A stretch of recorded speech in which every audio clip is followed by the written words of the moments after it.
সিনে বাংলা জগৎ থেকে একটা পোস্ট আসছে, সেটা আমি আপনাদের সাথে একটু শেয়ার করি। উনি লিখেছেন, সবাই আন্দোলন এবং আয়নাঘর নিয়ে সিনেমা বানাতে মরিয়া। আমি একটু ভিন্ন। আমি চাই নাহিদ ইসলাম ও তার পিতাকে নিয়ে একটা সিনেমা বানানো হোক। সিনেমার কাহিনী হতে পারে এরকম: ছেলেকে মানুষ করেছেন সুশিক্ষা দিয়ে, কিন্তু আড়ালে তিনি তার ছাত্রীকে জাপটে ধরেন। এমন অবস্থায় নাহিদ বাবার বিরুদ্ধে দাঁড়ায়, যদিও এখনো পর্যন্ত দাঁড়ায় নাই।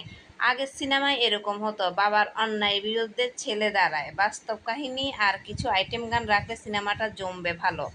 নাহিদের বাবার চরিত্রে অভিনয়ের জন্য আমার শেফায়েতুল্লাহকে পছন্দ। আর আপনার?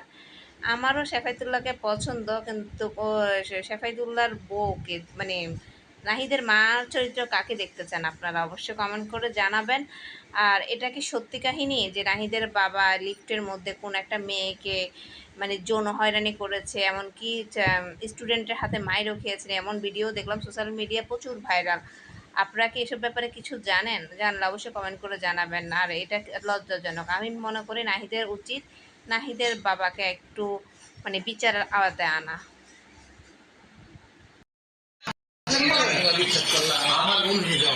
আপনি করছেন কেন?